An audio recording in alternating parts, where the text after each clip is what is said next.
Bonsoir à tous et merci de prendre le rendez-vous avec nous ce vendredi 18 avril 2025. Le plateau de l'info continue pose ses balises à l'hémicycle au Palais des Gouverneurs ce soir. On se propose d'élaborer un peu autour de la production législative des députés de la 9e législature, une législature de transition qui va raccrocher en 2026. Notre exercice consistera entre autres à faire le bilan à mi-parcours du travail des élus du peuple actuel en passant par la cohabitation avec les députés de l'opposition, que mettre en clair à l'actif de la législature actuelle, en quoi et comment l'action des occupants de l'Assemblée nationale influence l'animation de la vie publique. Eh bien, entre confrères, on tente de satisfaire à ces interrogations. En plateau, Alphonse Moïse Soudé. Alphonse Moïse Soudé, bonsoir. Bonsoir Mouaha, bonsoir à toutes et à tous. Allez, vous êtes consultant et analyste politique. Merci de vous être montré disponible. Et puis, celui que je prends à brûle pour point comme ça, Eric Guédénon, bonsoir. Bonsoir Wakabali Para. Allez, bonsoir bienvenue à toutes les personnes qui nous regardent en ce moment. Allez, merci pour votre disponibilité. Alphonse Moïse Soudé, quel regard vous portez sur la législature actuelle, la 9e, celle-là que nous appelons législature de transition? Non, je crois que à l'installation de cette 9e législature, oui. Beaucoup de Béninois avaient nourri plein d'espoir. C'est-à-dire que ce Parlement de transition avait pour mission essentielle de corriger les lois qui avaient posé problème au cours de la 8e législature, notamment la révision de la Constitution, notamment le Code électoral, beaucoup d'autres lois. Les Béninois avaient pensé que ce Parlement devait se donner pour mission de corriger ces lois. Malheureusement, ces lois qui ont posé problème n'ont pas été suffisamment corrigées. Donc, il fallait que ils fassent le nettoyage. Parce qu'on a fait des élections. J'ai dit, on a fait des élections, on a éprouvé ces lois, on a vu les difficultés que ces lois posaient, notamment, on a été obligé de faire des lois interprétatives, et ça a posé problème. Donc, je me suis dit, la 9e, étant un Parlement de transition, devait se consacrer à corriger ces lois-là. Malheureusement, jusqu'à aujourd'hui, on continue de parler du code électoral qui pose problème, alors que la Sénat a déjà sorti le chronogramme des élections. Je me demande, mais au finish, qu'est-ce qu'on peut retenir de ce? Alors moi, je ne sais pas. Peut-être des accords de ratification, mais est-ce qu'il y a eu des lois réellement qui ont amélioré la vie des Béninois? Est-ce qu'il y a eu des lois qui ont amélioré notre vivre ensemble? Parce que j'estime que... Sous cette 9e législature. Oui, j'estime que la révision de la Constitution, avec l'introduction d'un certain nombre de données, devrait améliorer notre vivre ensemble. Le code électoral, relu et corrigé, devrait améliorer notre vivre ensemble. Malheureusement, ce débat continue de circuler un peu partout et personne n'écoute l'autre. On se tait, on se dit, mais est-ce que nous avons un Parlement? Le contrôle de l'action gouvernementale, est-ce que... D'accord, on va rentrer dans les détails tout à l'heure. Éric Guédénon, vous portez quel regard, je dirais, sur le Parlement actuel? D'abord, de façon fondamentale, cette mandature marque le retour de l'opposition au Parlement. Vous savez, avec la 8e législature, on avait ce Parlement monocolore. En tout cas, on n'avait pas un parti d'opposition qui était représenté. Et donc, on s'était vraiment réjoui de ce que, avec cette mandature, avec la présence des démocrates, quand bien même en nombre restreint, en tout cas quand je compare ça avec les députés de la mouvance, cela apporte du tonus à notre démocratie. Parce que, avouons-le, ce qu'on a vécu à l'occasion de la 8e, c'était quand même... en tout cas un peu atypique à notre démocratie, où le Parlement en tant qu'institution de contre-pouvoir, où on mène le débat justement sur le contrôle de l'action gouvernementale et le vote des lois, que ce soit des partis seulement de la mouvance, n'est-ce pas, qui soient représentés. Et donc, avec cette mandature, on avait vraiment apprécié le fait que les démocrates soient au Parlement. Et donc, cela, pour ceux qui sont attachés à la démocratie, pouvaient observer une sorte de jeu d'équilibre, n'est-ce pas, entre les partis en présence. Et donc, après, c'est vrai qu'avec... le poids de la majorité qui est totalement écrasant par rapport à la minorité, on ne pouvait pas espérer mieux que ce que propose notre douanier, qui est de revisiter ces lois qu'on a votées parfois nuitamment, ces lois en griffe qui ont quand même suscité beaucoup de polémiques, n'est-ce pas, surtout à l'été, parce que nous avons toujours dans une démocratie une majorité qui justement fait la loi et justement une minorité qui subit. Et donc avec la présence des démocrates, je pense qu'ils n'ont pas de marge de manœuvre, même s'il y a cette volonté de leur effectif, même s'il y a cette volonté, n'est-ce pas, de revisiter certaines lois. Ce n'est pas évident que cela puisse prospérer. Alors, est-ce que le jeu d'équilibre que souligne Éric Guédénon avec la présence donc des démocrates, est-ce que vous avez senti ça vraiment dans l'animation au niveau de l'Assemblée nationale, dans le fonctionnement même de cette institution? C'est vrai que les démocrates, avec leur présence, parfois apportent de la contradiction. Mais quand il s'agit de voter des lois, ça ne passe pas. La loi sur l'amnistie, par exemple, quand ils ont... La proposition de loi est venue de la part qu'on appelle des députés de l'opposition, mais ça n'a pas marché. Ça n'a pas prospéré parce que de l'autre côté, on ne s'entendait pas. C'est vrai qu'ils ont fait ce qu'ils peuvent faire. Mais j'ai dit, au-delà des tendances politiques, c'est-à-dire opposition, mouvance, on devrait penser à l'intérêt général. Moi, je dis, je prends comme ça au pifomètre, vous voyez la Constitution, on dit le chef de l'État peut contracter des prêts au nom du peuple béninois, quitte à rendre compte 90 jours après. C'est-à-dire que l'acte est déjà posé, mais entre-temps, ce n'était pas comme ça. Il y avait les accords de ratification. Mais depuis là, je n'ai jamais vu le Parlement demander au chef de l'État de rendre compte des différents prêts qu'on a contractés au nom du peuple béninois. Le contrôle de l'action gouvernementale, questions orales avec débat, vous savez qu'on a suivi ça. Mais cette fois-ci, il n'y a pas. Je prends d'autres lois comme la loi sur l'embauche, on en a parlé la dernière fois. On devrait a priori corriger cette loi parce que ça intéresse tous les Béninois. C'est-à-dire que ça intéresse toutes les familles béninoises. Dans une famille béninoise, il y a au moins quelqu'un qui travaille, qui un matin vient au boulot, son patron étant de mauvaise humeur, le renvoie, il se présente à la main d'œuvre, on fait tout. Si on est gentil, c'est 3 mois qu'on lui donne. Ça veut dire qu'il perd son boulot. On a vu la loi sur la santé de reproduction où on a dépénalisé l'avortement, où on a introduit par exemple une affaire de certificat de paternité. Un voyou s'occupe de votre soeur, il se lève un jour, il refuse de donner le certificat de paternité à votre soeur. Ça veut dire que votre soeur est obligé de donner son nom à son enfant. Ça pose problème. Il y a de ces lois-là. Et la loi qui pose surtout problème, c'est le code électoral. Où on devrait, tout le monde, parce que c'est le code électoral, ça intéresse tout le monde. On va rentrer en profondeur en ce qui concerne toujours le code électoral parce que vraiment c'est une des lois, je dirais, fondamentales en ce qui concerne donc les élections. En tout cas, ça guide l'orientation, doit dire, de ces élections. Alors, Éric Guédénon, est-ce que vous ne pensez pas que la force de la mouvance, la majorité, le poids donc de cette majorité fait de l'Assemblée nationale une forme de continuité de l'exécutif? Parce que bon, ce sont des députés qui soutiennent l'action de l'exécutif. Oui, absolument, on peut le penser, à raison, puisque nous sommes en politique. On n'a pas une majorité au Parlement pour que le travail qui soit fait ne soit pas à son avantage. Ça profite toujours au système qui est en place. Donc inutile alors d'aller interpeller, parce que Moïse s'inquiète ou s'interroge sur le fait que on ne sent pas la représentation nationale interpeller l'exécutif sur certains accords signés par exemple par le chef de l'État. C'est un souhait parce qu'avons-le, nous avons des lois qui créent polémique. Je pense qu'on en a suffisamment évoqué justement pour que l'Assemblée nationale puisse se pencher là-dessus. Maintenant, nous savons que ces lois, telles que ça a été voté, s'il faut à nouveau les examiner, c'est que d'une façon ou d'une autre, cela risque de ternir un peu l'image de la gouvernance, puisque justement...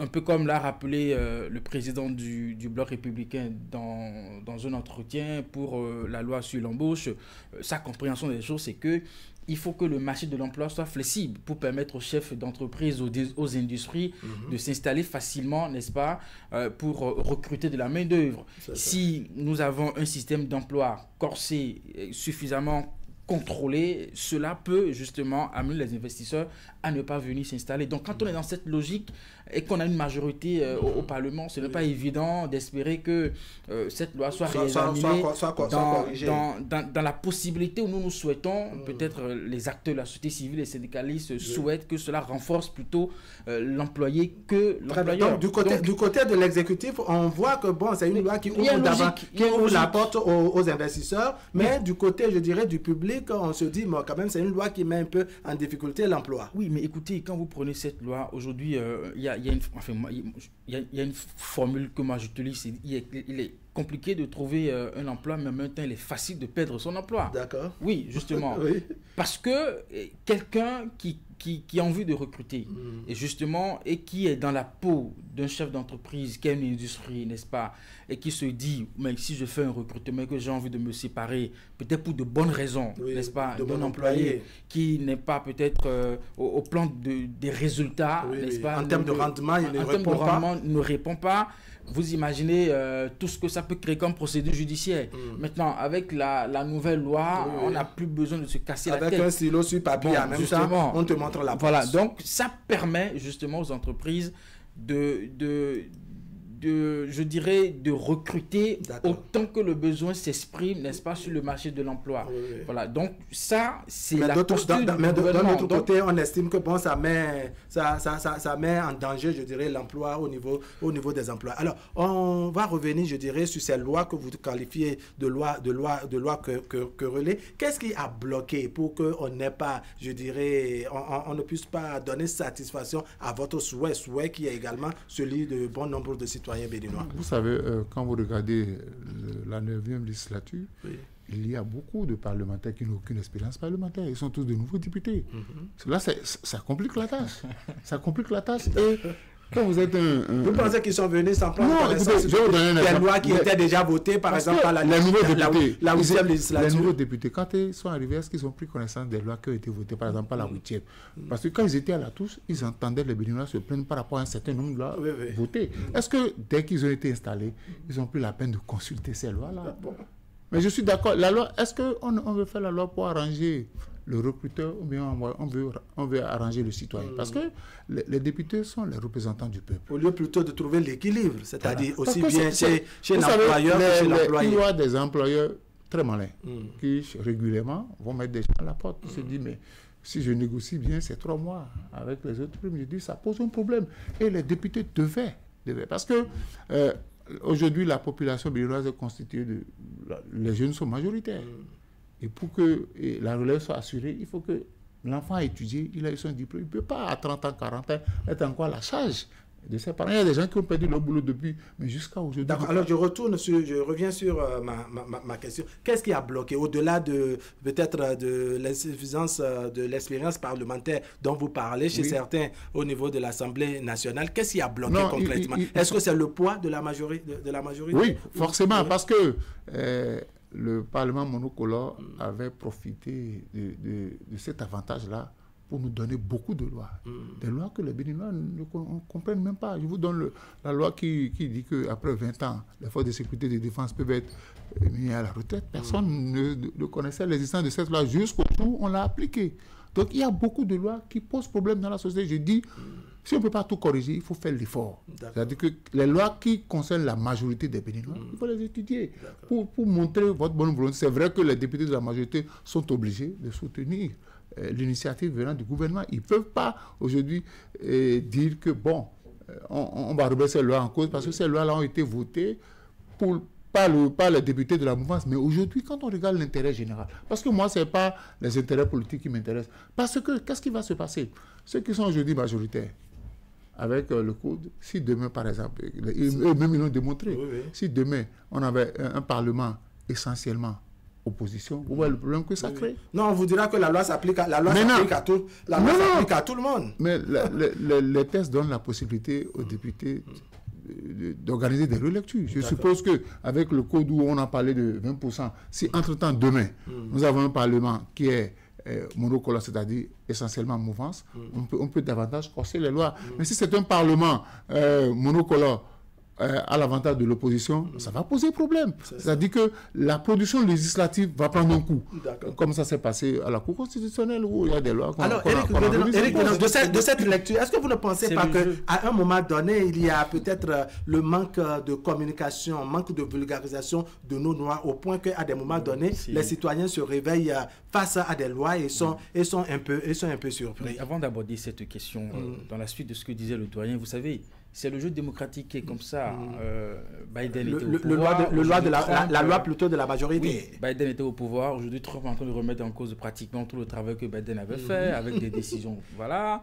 Au Sénégal, Macky Sall avait une majorité au Parlement. Actuellement, avec l'équipe de Sonko, ils ont leur majorité. Même la loi d'amnistie qui a été votée sous Macky Sall, on a remis en cause. Donc, c'est la démocratie. Donc, aujourd'hui, si on retient qu'il y a des lois à polémique et que pour l'instant la majorité n'est pas favorable à une relecture de sorte à écouter les propositions. Il faut que le camp adverse travaille à avoir la majorité. Et c'est en cela que les formations politiques doivent travailler, toute sensibilité confondue, n'est-ce pas, à la conquête du pouvoir, pour que la majorité soit à l'avantage et que chaque parti politique puisse conduire sa vision politique comme cela se doit.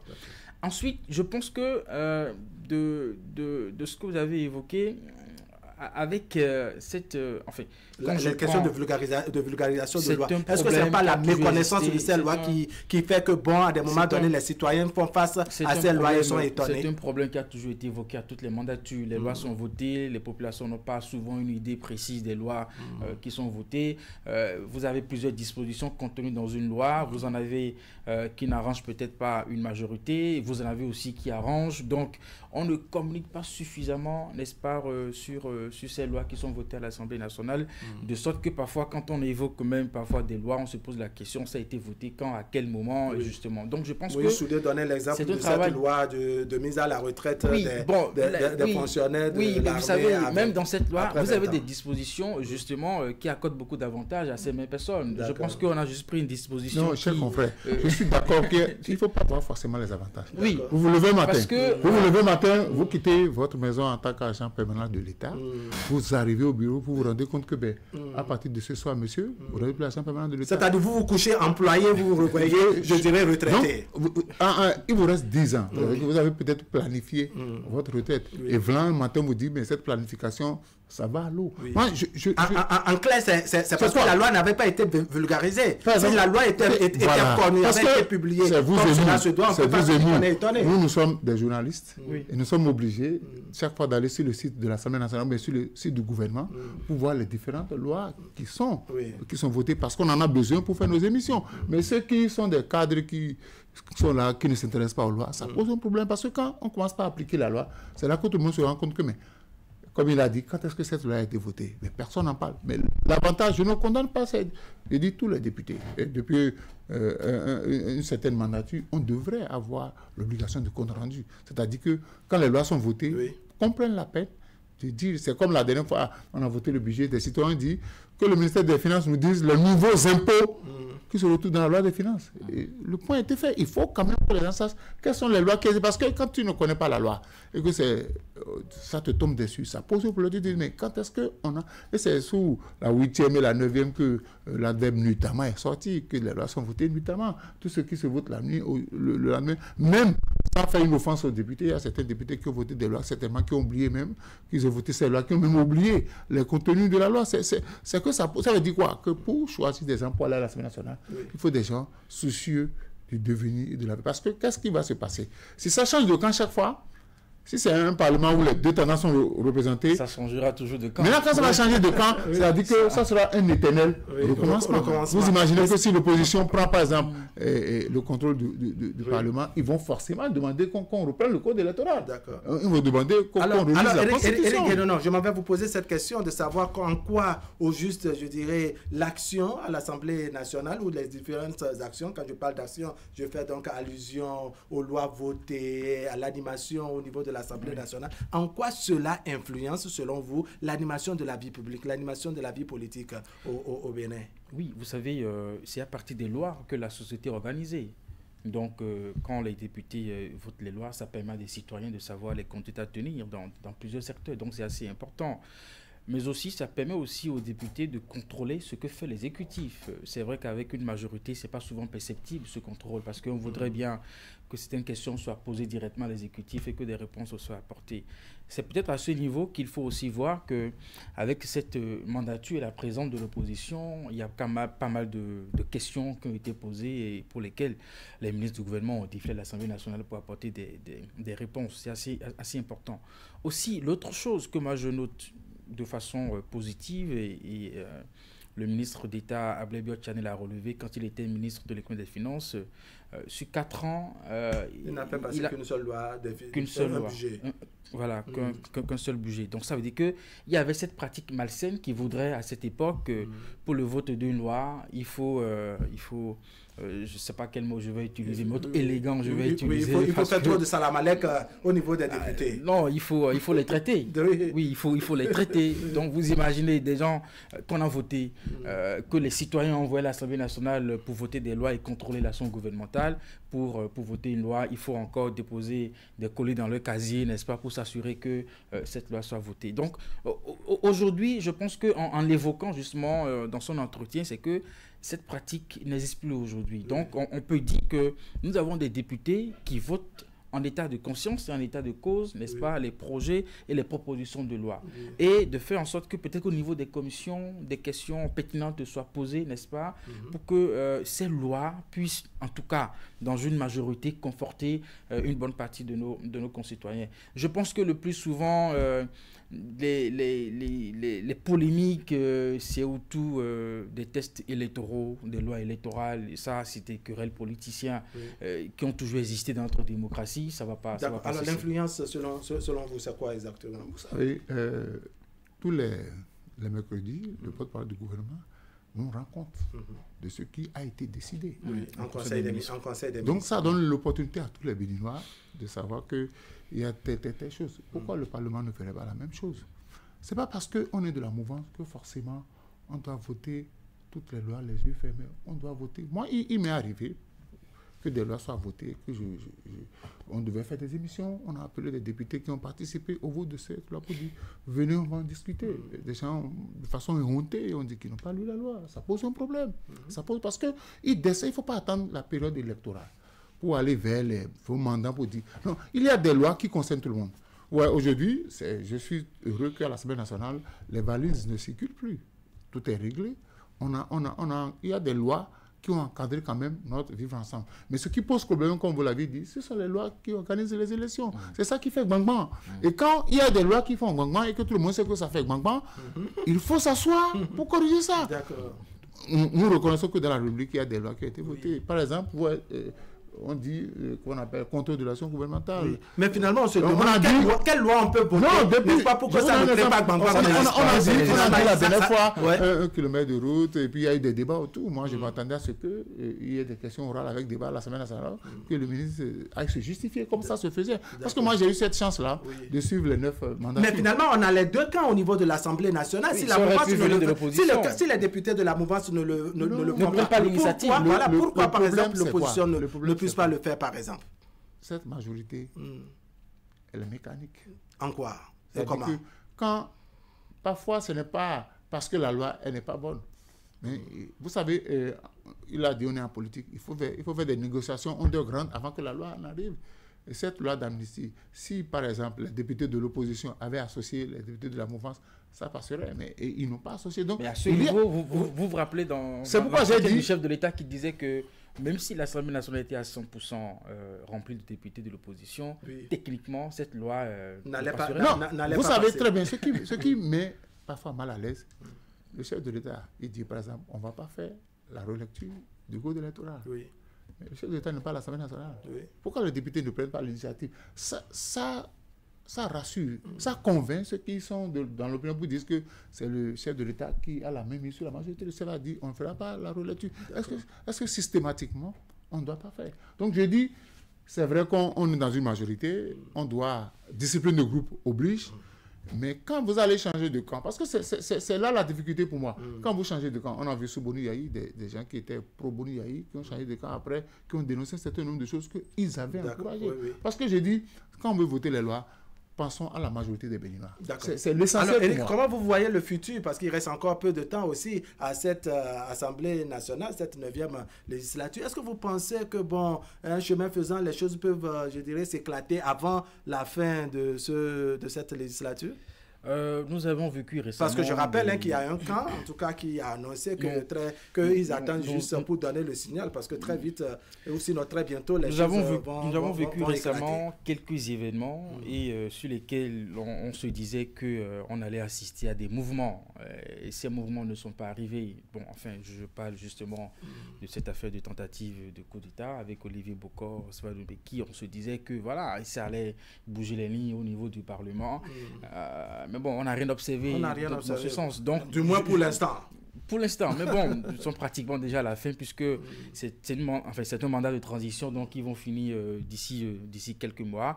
Non, je pense que là-dessus, aujourd'hui, avec la réforme du système partisan, les acteurs politiques à l'Assemblée nationale aujourd'hui sont, en tout cas, pour le moins, un peu encadrés avec la discipline de groupe où aujourd'hui c'est le parti qui décide.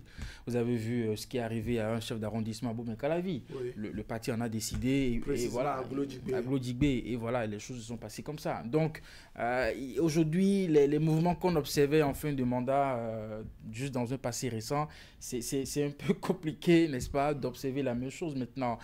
Parce qu'aujourd'hui, même un député, son droit de parrainage, c'est le parti qui dispose de son droit de parrainage. Donc, il n'y a absolument rien s'il n'est pas à l'intérieur d'une formation politique. Oui. Donc, il quitte, il perd son parrainage. Et donc, je pense que aujourd'hui, avec les formations politiques telles que c'est conçu avec la réforme, c'est un peu compliqué d'observer de grands mouvements tels qu'on pouvait l'observer par le passé. D'accord, oui. Je vous fais cette question. Cela ne veut pas dire que dans le silence, il n'y a pas de frustration. Il n'y a pas de frustration. La réforme du système partisan ne doit pas promouvoir l'omerta. Moi, j'ai regardé le chronogramme. C'est-à-dire qu'en octobre, il faut déposer pour la présidentielle. En novembre, les dossiers pour les législatives.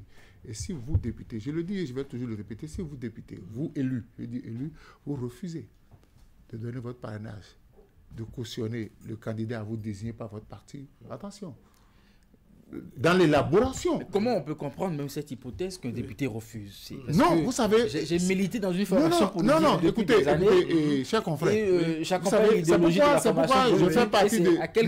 je fais partie de ceux... Parce que je suppose que nous trois, nous sommes dans un parti politique. Vous avez envie d'être président. Il a envie d'être président. J'ai envie d'être président.